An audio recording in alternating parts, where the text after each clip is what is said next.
Hello, everyone. This is part two of how to learn about my Civil War ancestors. Last week, in part one, we reviewed the geography, how come geography is so important, and history, and the importance of interviewing living relatives, checking out online trees, censuses, cemeteries, obituaries, and newspapers. But today, we'll be focusing on the following: draft registration cards, compiled military service records, researching the regiment, importance of historical societies, archives, and local libraries, and pension records. I talked about conscription last week, and somebody asked a question about conscription lists. And I think that they may have been referring to draft registration lists.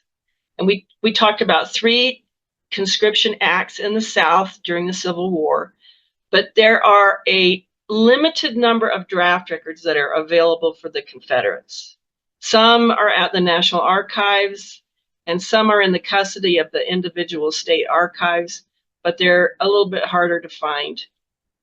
And in case you were unaware, there was also conscription in the Union. In 1863, the first national draft was established by the United States Congress to raise troops to serve in the Union Army. And every male citizen and immigrant who had applied for citizenship between the ages of 20 to 45 and unmarried men 35 to 45 had to register for the draft. It was called the Enrollment Act of 1863. And to try to get people to sign up for the draft, the federal government paid a bounty of $300 for 3-year recruits, which was paid monthly. That means it came out to about them receiving about $8.33 a month. These Union draft registration records are online at Ancestor. And FYI, if you can see in this picture right here, the draft wasn't popular, even though that New York was the federal government was offering money. People didn't like it, and there were riots in some places. So here is an example of a Union draft registration on Ancestor. And I want you to notice up here at the top, it says consolidated list of all persons of class 1 subject to do military duty. And notice the word subject, because subject means selected or identified to do military duty. It does not mean that they actually served in the Civil War. It means they were registered to be drafted. So this is an example of one of my uncles on my Ellis line who was living in Missouri, who registered for the draft. And I checked to see if I could find him. His name was John B. Ellis, and he was 39 years old, white farmer, single, born in Tennessee. And this is his line right here. He's in Waynesville, Missouri. So he registered for the draft, but there were plenty of John B. Ellis's when I went looking for him. So I looked to find where's one from Waynesville, Missouri, where's one that would have been born in Tennessee. And there was no John B. Ellis that matched my uncle several generations back. So he registered for the draft, but he never served. Hopefully that makes sense. So don't just assume when you see the Union draft registration records that they actually served. So what are compiled military service records? They're going to provide more information than the draft registration records, and they are available for both Confederate and Union soldiers. So here's some background on these records. Every few weeks in the Civil War, the military soldiers' names were recorded on muster rolls to determine who was present for duty on any particular day. And in the 1880s, the Department of the Army decided, hey, we need a way to identify which of these soldiers were eligible for a pension. So they went through all of these ledgers that they had and all these papers that they had, and they said, every time we see a soldier's name appear on a muster roll during the Civil War, it's going to be copied onto a card. So this has been transcribed from a ledger somewhere or some paper. Here's a muster roll right here, what it looks like. So they took this information, that soldier right there on the top, they made a card for him. This is called the card, and this is called the jacket. And they put all of the cards inside the jacket. And every one of these little numbers on here represents a card that's in this jacket or this folder. So typically the cards have the name, the date of enlistment, the period of service, where they were resident at the time of enlistment, and personal description, how old they were. But there's also, you can find payrolls, individuals' names appeared on prisoner of war records and hospital records and other documents. So there's more than just muster rolls in these jackets. There's all kinds of other information that you can find from these ledgers that they've transcribed. Okay, so let's see. You can find if they were sick in the hospital, or sometimes you can even find what kind of property they had when they died. So what am I going to do first? Well, I want to determine the soldier's regiment and his company. And the National Park Service database right here is a great place to begin. It's free. The National Park Service is the organization that of the government that maintains monuments and markers and plaques and commemorates and memorializes those who fought during the Civil War. So this free database, you can find your soldier's regiment and company, and it's called the National Park Service Soldiers and Sailors Database. And here's the website, okay? So it's an index, and this index contains information about the men who served in both Union and Confederate armies. But there's more than that. There are histories of the Union and Confederate regiments. They have links to descriptions of significant battles. They have some prisoner of war records and some cemetery records. But be aware that besides the Soldiers and Sailors database, that there are other indexes available out there for you to search for your Civil War ancestors. You can go to paid sites like MyHeritage and Ancestry who have indexes to Civil War records. And what I always do is I look at this database, I look at MyHeritage, I look at Ancestry, I look at all of them just to check and see if one of them has more information or they have different information. You'd think that everything would be exactly the same, but it isn't always. So check everything. So here's an example of how I found information on the National Park Service site. So last week in my presentation, part 1, I talked about 2 Civil War ancestors that I found when I interviewed some older relatives. And first, I remembered that my great aunt had told me about her grandfather named Samuel Casson Googe, and that everybody called him Casson. But when I surveyed the censuses, I discovered that he was recorded in 1860 and 1870 as Carson Googe. Casson was a nickname. So when I searched for my Googe ancestor in the National Park Service Soldiers and Sailors database, I'm going to look for Samuel Googe and Carson Googe. And I also want to narrow my search to North Carolina because I know he lived there his entire life. So here's what popped up. Notice, okay, here's Samuel C. Googe, G-U-G-E. Samuel C. Googe, G-A-U-G-E. Samuel C. Googe, G-O-U-G-E. Okay, they're all in the 3rd North Carolina Mounted. Oh, this one's 2nd, but they joined at some point. Anyway, I know that all 3 of these, by looking at their records, that it's the same person. And then guess what else? There's Carson Googe right here. Carson Googe. And he's a Confederate. Now, remember, maybe not, maybe you weren't here last week, but my great aunt told me that her grandfather had been conscripted into the Confederacy, that he deserted and he joined a Union regiment. So this Soldiers Sailors database information corroborates the story that my great aunt told me.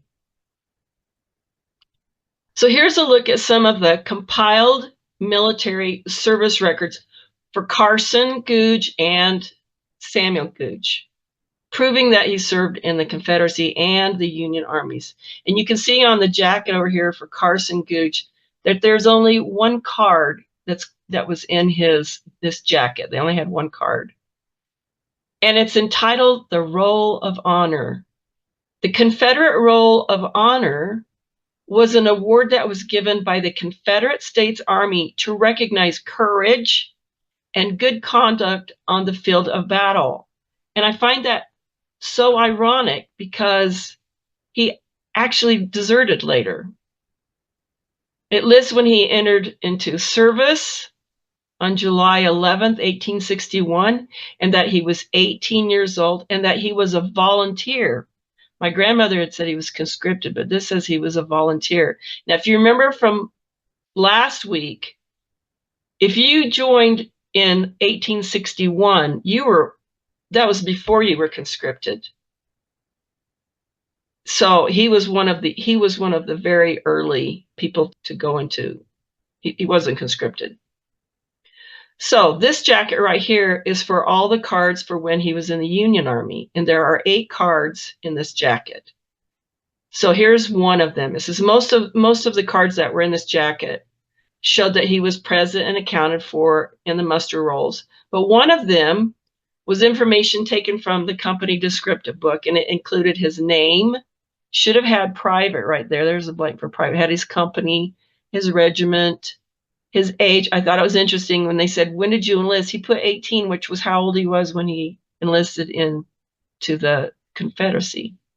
I've got his height, complexion, some personal information about his eyes and hair color. Tells me where he was born. He was a farmer.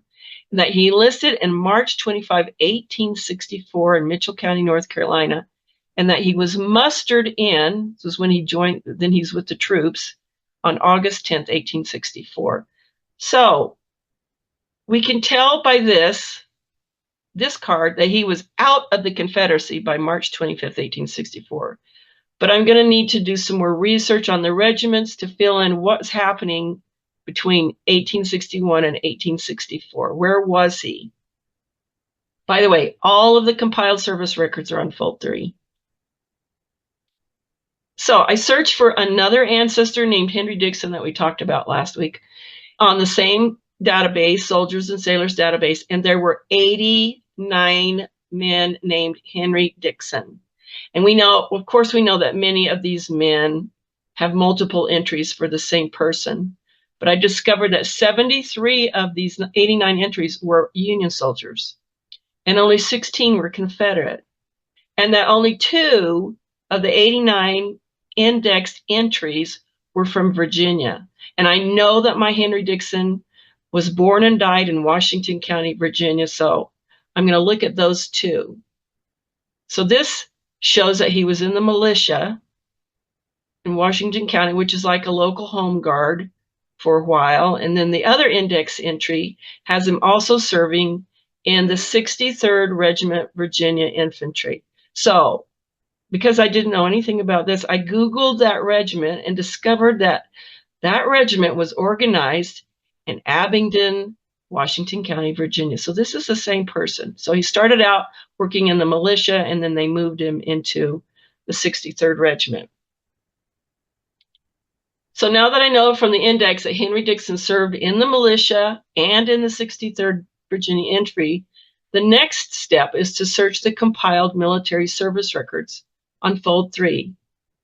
And Fold 3 is where I can look at a scan of the original cards. Fold 3, remember, is a subscription site that's now owned by Ancestry. I found one jacket for Henry D. Dixon in Washington County. He only has one card in his Civil War jacket. And it didn't really say much. And then the other was Henry Dixon in Company E, 63rd. He had only 3 cards in his jacket. And this is what I learned. According to the company muster roll, Henry Dixon, when he was in the 63rd Virginia Infantry, he signed up for 3 years. It says, company muster roll. He enlisted on June 8th, 1863, for 3 years in the war. Okay, now this is May and June 1863 muster roll. Look at this. He deserted and gone to parts unknown.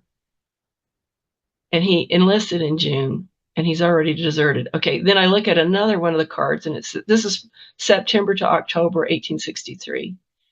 3 years of the war, and he deserted on June 18th, 1863. Guess how many days he was in before he took off? I can do higher math. That he was only in for 10 days before he took off. And this corroborates to some part the story that was passed down by my grandmother, because she told me that her great-grandfather went AWOL, absent without leave, to go home to help his wife, who had a newborn baby and a couple of little kids, with the crops. But she told me that the Confederate troops had found him working in the fields, and they took him back to his regiment at gunpoint. So I don't know if that's true. I haven't been able to find any more documentation on what happened to Henry, but it certainly shows that he did go AWOL, but there aren't enough cards to show that he went back. So here's an example of the compiled service records of Isaiah Tipton, who enlisted in April 1861. And I apologize, these came out really light. You can't see those. But he enlisted in April 1861 in the 1st Florida Infantry. April 1861. He is joining right when the Civil War starts. Conscription didn't start till 1862, so he was an early volunteer. He was present on all of the muster rolls except for one when he was sick. And then when he gets into the 5th Florida, there are a lot of cards in his file for the 5th Regiment. And on the 25th of January, 1864, these are from the 5th Florida. So he went from the 1st to the 5th Florida. He was promoted to 4th Corporal on the 25th of January, 1864. And then just a few months later, he was killed in the trenches at Petersburg. Pretty sad. So I wanted to take those compiled service records and then compare them to the history of the regiments he was in, so I can get a picture of what kind of experiences he had between 1861 to 1864. So here is something of interest. I compared the compiled service records with the regimental history and discovered that the 1st Florida was in the Battle of Shiloh, but Isaiah wasn't there because on the muster rolls from February till the end of April, he was gone while he was sick, and it was not present to be in the Battle of Shiloh. So he was lucky in that regard. But look what happens when he gets into the 5th Florida Regiment. Now, first off, that was organized at Camp Leon, Florida, and they had over 1,000 men in the 5th Florida Infantry. Then they go to battle, and they're in the 2nd Battle of Bull Run. They're in Antietam. They're in Fredericksburg. By the way, these are casualties. 1863, he's in Chancellorsville. He's in Gettysburg. 1864 to 1865, he's in the Battle of the Wilderness, the Battle of Spotsylvania, the Battle of Cold Harbor, and he dies at the Siege of Petersburg. Oh, I looked at that and it just broke my heart, because he made it all through the Civil War, and then they surrendered at Appomattox Courthouse in the spring of 1865, and they only had, in their whole regiment, they only had 6 officers and 47 men left. So that gives you, you start to think about what in the world these people went through in the Civil War in their regiment. So you want to study the regiment. So to learn more about what happened in your ancestor's regiment, you can just Google the company and the regiment, and oftentimes the regiment will pull up in Family Search. So I Googled the 29th North Carolina Regiment Infantry of the Confederacy, because that's what Samuel Cassengooge was in. And even though it was all about what happened to the soldiers, I found an anecdote about a woman. Now, you don't hear much about women in the Civil War, but there was an anecdote in the history of the regiment about a woman named Mrs. Cotton. And here's the quote. It said, "While the 29th Regiment was in camp at Versailles, Kentucky, the colonel of the 29th North Carolina Regiment got his meals at the house of Colonel Cotton of the 6th Kentucky United States Army. Mrs. Cotton was very bright and said she would make her husband, the colonel, shoot our colonel if they ever met. And our colonel said to her, "We will shoot high on your account." But it was reported in the account that Mrs. Cotton's husband was killed in front of the 29th Regiment lines on the field of Murfreesboro on Stones River. So Mrs. Cotton had fed the colonel that led the soldiers that killed her husband. And that's something you probably wouldn't have found anywhere else. You can also search for books on Civil War regiments in the state where your ancestors served. So if you can't find a book on Amazon or some other bookseller, check to see if the book has been digitized online at Family Search, Google Books, HathiTrust.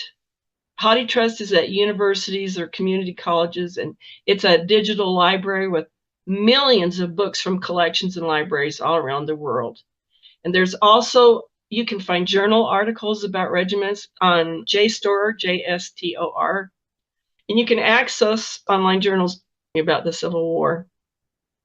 By the way, last week somebody asked if there were after-action reports for the Civil War.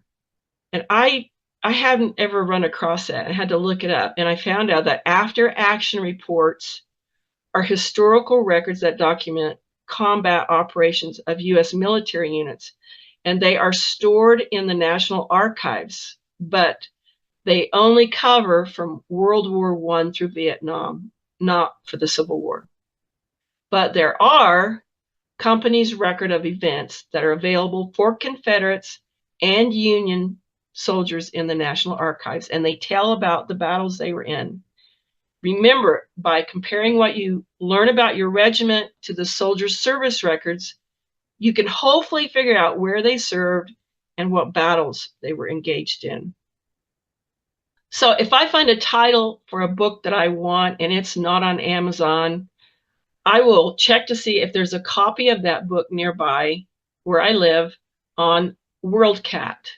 And WorldCat is like the world's catalog. That's what cat means on the end. WorldCat is the world's largest database of information about library collections. It doesn't have all libraries' collections, but they have most of the big libraries like university holdings.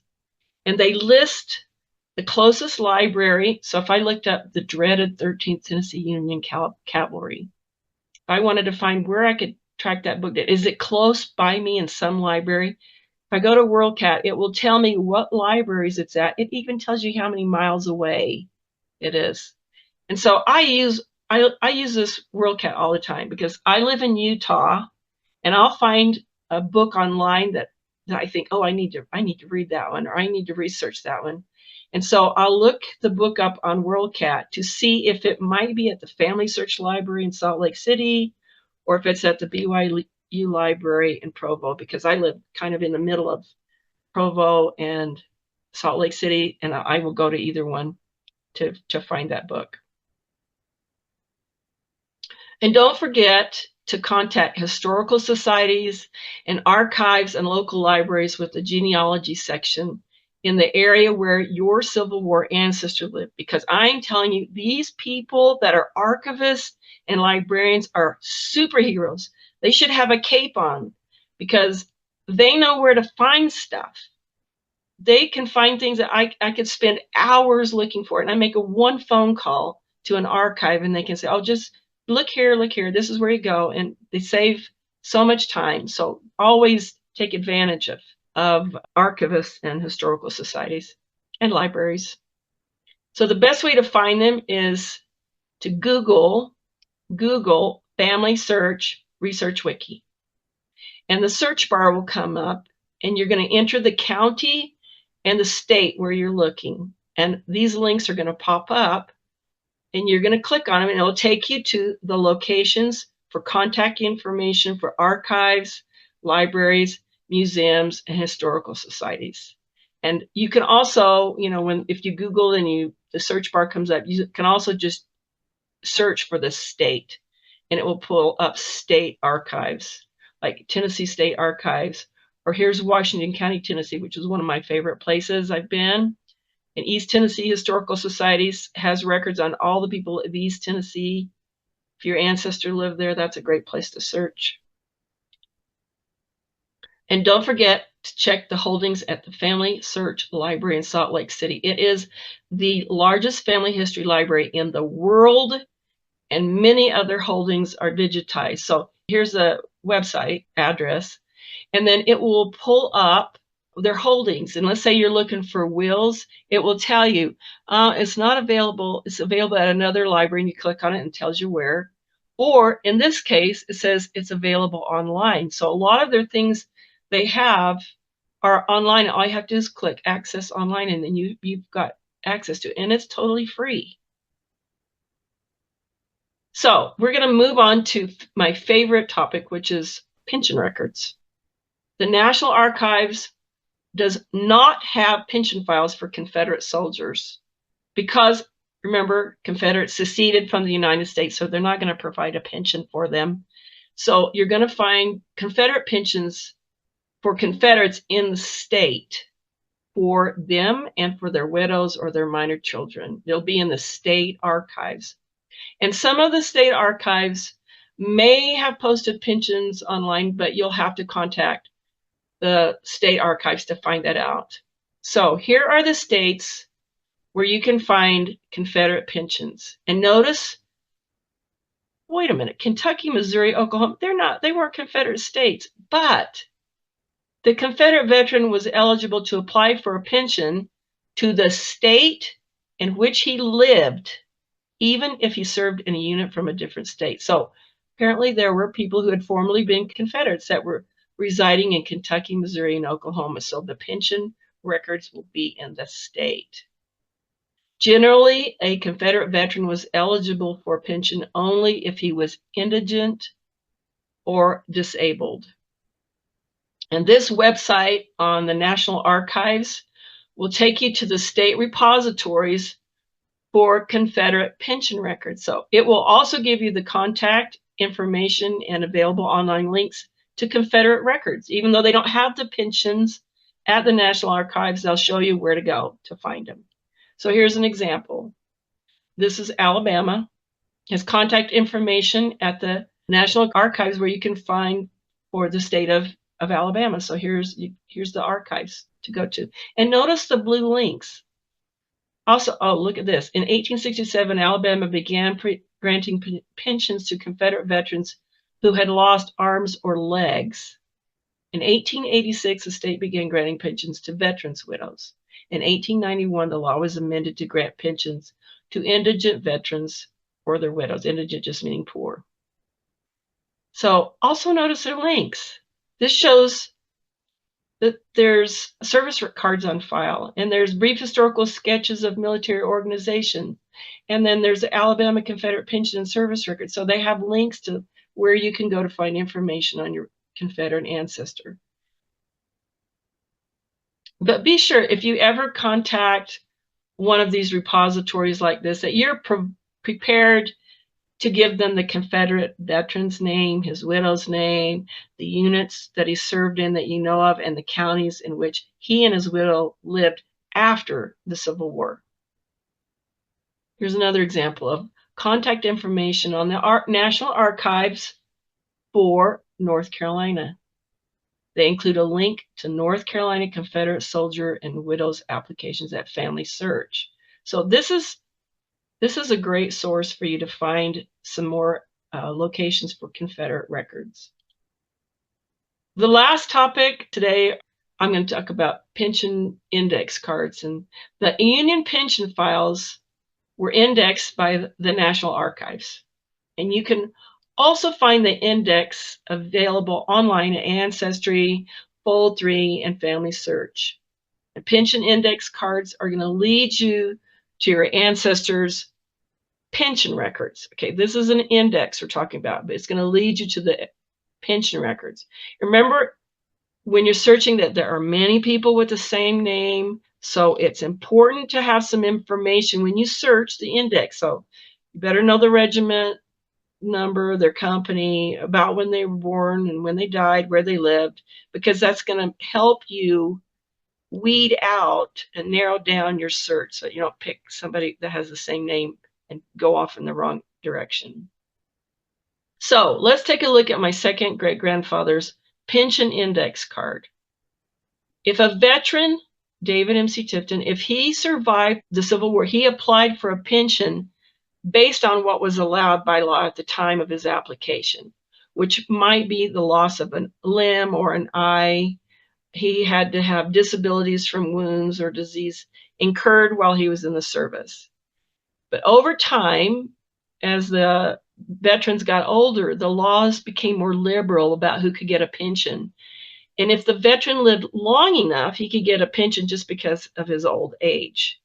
Now, this word right here is invalid. It's not invalid, it's invalid. It's stress on the N. He could get invalid means that the soldier applied for himself. So this is his invalid pension application. And here's the number showing that he applied for an invalid pension. And here is his application number. And this certificate number over here shows you that he received a pension. But David M.C. Tipton died before his wife did. So when he died, she was able to apply for a widow's pension. She would have to prove her marriage to the veteran. If she remarried, her claim for a pension ended. But here's his wife's application number. And the fact that there is a number right here tells you that she did get a widow's pension. A woman could also apply for a mother, for a mother who had been dependent solely on her son who died in the war. She could apply for a pension.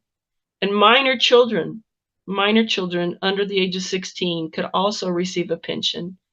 The application would be made by a surviving parent, like the mother or the guardian, and they had to prove the marriage of the parents and birth information that proved relationship before they could get a pension.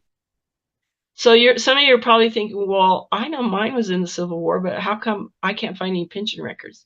Well, your Civil War ancestor may have died before the pension was available, and if he was single and there was no wife or children to apply, then there was no pension applied for.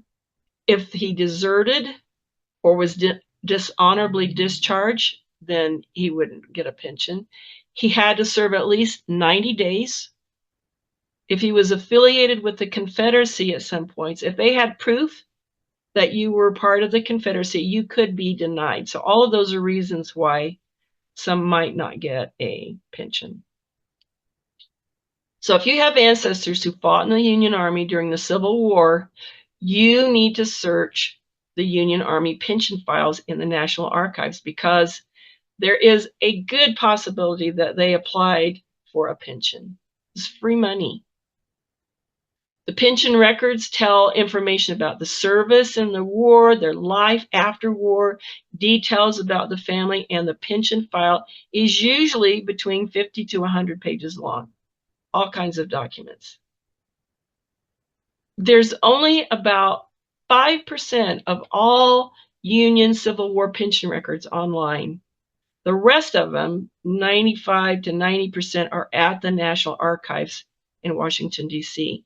Now, you can go to the archives by yourself, or you can go online to the National Archives site and order a pension file. Or, my personal favorite, you can order from Brian Reinhardt's CivilWarRecords.com. Now, I spent an afternoon several years ago at the archives in Washington, D.C., and I didn't have a whole lot of time, but I thought I can go in there in one afternoon. I can copy off David M.C. Tipton's pension file, and it was a very long pension file, and I didn't get all the way done. I had to leave. And another time, I said, okay, I'm not doing that again. I will just order it from the National Archives. And They are great. The National Archives is wonderful, but pension records are in high demand. And it took me, I think it was 8 months to get the pension file back. And I think it cost $80 at the time for one pension file. And then this last year, I discovered Brian Reinhardt at a booth at Roots Tech in Salt Lake City. I was doing research on my Tipton family at the time, and I needed copies of several pension records to make a presentation back east. And I'm telling you, if you want a Union pension record of your Civil War ancestor, the easiest, fastest, cheapest way to do it is to order your pension files through civilwarrecords.com. It's prompt. Brian's prompt. He's organized. He's just a researcher. All he does is go to the archives and copy off records for people. And the pension file comes in your email. The images are clear. It's fantastic. You can also order from the National Archives Union Army compiled military service records, carded medical records, or the company's record of events that I talked about earlier. So all of these are files that Civil War Records can find for you. So I'm putting a plug in for him. Okay, now here is an example of a Union invalid pension for David M.C. Tipton, and his Union pension folder was filled with doctor reports, one after another, letters from witnesses that served with him and vouched for his illnesses dating all the way back to the Civil War. He had letters from 5 neighbors that testified about how sick he was. All these doctor reports. The doctors treated him for dysentery, which is from E. coli or salmonella or parasites. In other words, drinking unclean water while he was in the field. And you just FYI, a lot of men died from dysentery in the Civil War. Here's a document. It was titled Affidavit to Origin of Disability. And he talks about that he was forced in October of 1864 to go on a march to from Knoxville, Tennessee to Paint Rock, North Carolina, which, by the way, is about 70 miles, and you have to go over the Appalachian Mountains. So we're talking not easy. He waded across rivers. He was exposed to hardships traveling day and night. He had heavy weight of rations and equipment, and he was exposed hardships. And he said, I never had another well day to this time, having contracted from that march and exposure, disease of the kidneys, hemorrhage of bowels, and rheumatism. The hemorrhage of bowels sounds like cholera or dysentery. It's pretty much the same thing.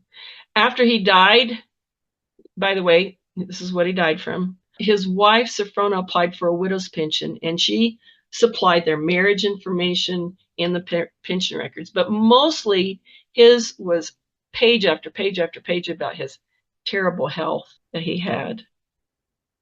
This is the same pension file. This is a friend, a fellow soldier named John Hobson. And he talked about in 1890 and 1899, he was still sick. He was still hemorrhaging from his bowels.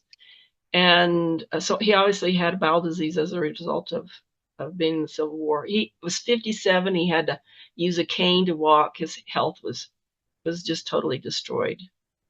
So he did get a pension. Now, here is an example of a widow's pension. This past summer, when I was gathering information for the Tipton Family Association on descendants that had fought in the Civil War from our common ancestor, surprisingly, as I was doing that research, now we're talking about Tiptons all across the United States, and they were sending me their lines and who their Civil War ancestor was, and it was about 50-50. So I'm thinking, we're all related, and we've got 50% of these people that are Confederates and 50% are Union, and they are going to be pointing guns at each other on the battlefield. Well, John Tipton, right here, he enrolled in September 15th, 1863. Okay, September 1863, and he was killed on November 18th, 1863, while he was on furlough to recruit men for a new company that was being formed in the Union Army, in the 8th Tennessee Cavalry. He was attacked by Colonel Witcher's rebel cavalry near Rock Creek in Greasy Cove, which is actually called Irwin today, Irwin, Tennessee. He was returning to his company in Jonesboro with men that he had recruited, and they were attacked. He was attacked, and 4 men were also killed besides him. Now, his wife, Martha, tried repeatedly to get a widow's pension. And this is a picture of Martha when she was an older woman. And this is a woman who has been through, you know what, as a result of her husband dying. She was 39 years old when her husband was killed, and she was left with 10 children. 10. And if she had gotten a widow's pension, it would have provided $8 a month for her and $2 for each of her children under 16 years old. And here's the pension index card showing that here she's a widow, and she's applying on the 25th of August, 1865 for a pension. And you notice over here, there's no certificate number, which tells you she did not get one. And the family story that was passed down to descendants was that John Tipton died while recruiting for the Union forces, and that Martha learned a day later that her husband was killed. And with the neighbors, she got a wagon, and she picked up the bodies of her husband and her brother, Curtis Bailey, who was also killed. And she brought them home in the wagon with help from her neighbors, and they buried them in the same grave in the Lost Cove Cemetery in western North Carolina, in a common grave. And all they are marked with are 2 rocks.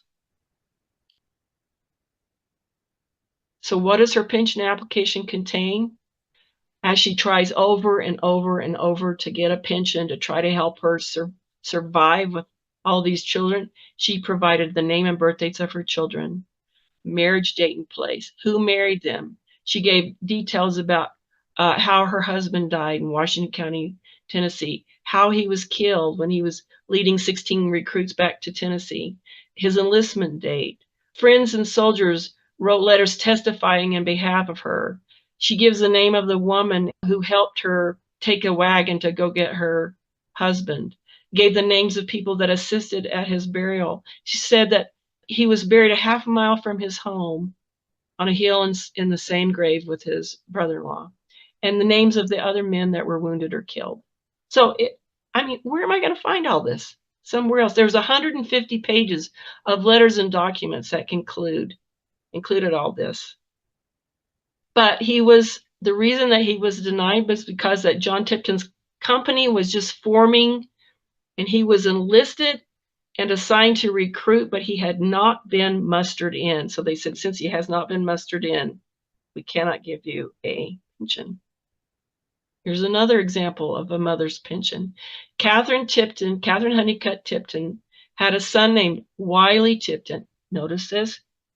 Can you tell me what side of the war this is on by looking at the tombstone?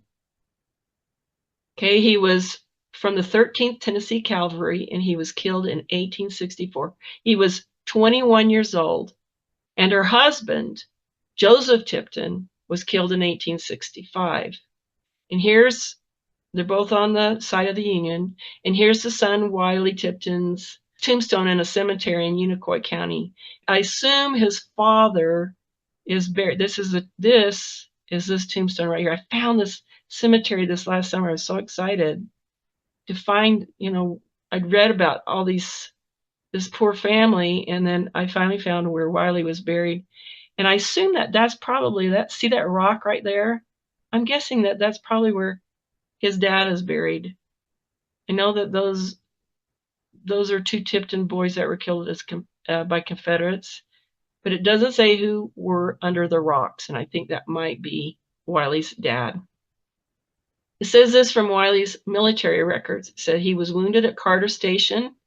He was sent home by his captain to be cared for. He was shot by a party of rebels who surrounded the house and shot him while he was trying to escape, and he died 18 days later from the wounds. Wiley's father, Joseph, became ill, and he was furloughed to go home to get better. He never, ever returned to service, and he was killed by rebels in March of 1865 in Washington County. So Joseph Tipton's wife, applied for a widow's pension. But in the pension record, it states that she was rejected because Joseph Tipton was killed at home while on furlough. Joseph Tipton, 8th Tennessee Cavalry, died at Washington County, Tennessee, killed by rebels, rejected, because he had never come back from furlough. So she didn't get a pension. So she decides to apply for a mother's pension in 1868 with her son, Wiley Tipton. Remember, to receive a mother's pension, she had to prove that her son, Wiley, had died and that she had been dependent solely upon her son to support the family. In her application, which is right here, she said, I'll paraphrase it, while her son was in the service at Greasy Cove in Tennessee in October 1864, he got sick from wounds received from rebel guns, and he went home by order of his captain to be cared for, and he was shot by a party of rebels who surrounded his house. So both her husband and her son had come home because they were sick to get better, and they were killed just less than a year apart. So what else was in the Catherine Tipton's mother's application?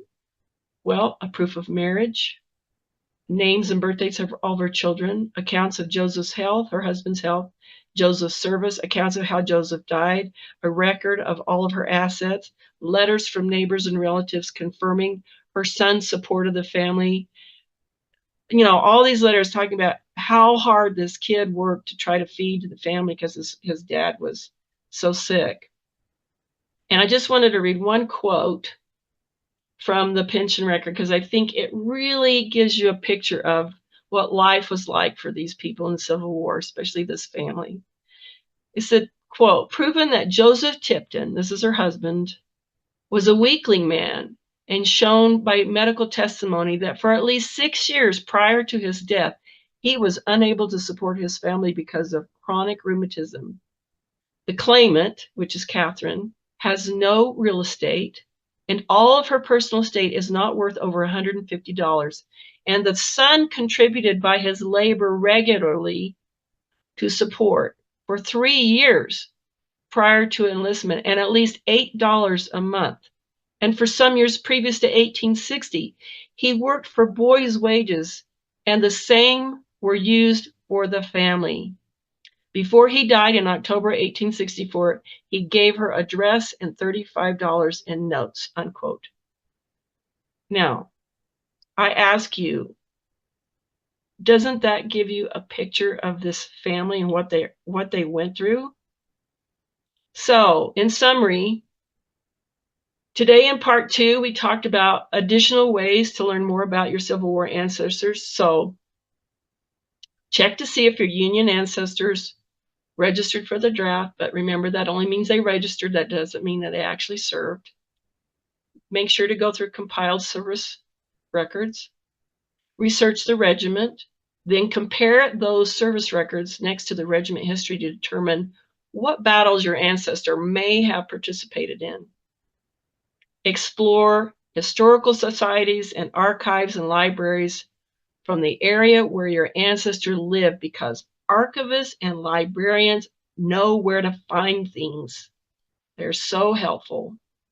And then find the pension records to hit the jackpot in information about your Civil War ancestors. You can get vital records there that you can find nowhere else. Birth, marriage, and death. So the process of looking at all these different records is putting flesh on the bones of ancestor stories, and it's verifying and corroborating maybe the stories that have been passed down in your family. So here are my sources, and I apologize, I do not have my handout completed, but I will get it posted online later. And I hope you've enjoyed this presentation and that you can see the many possibilities of discovering more about your Civil War ancestor.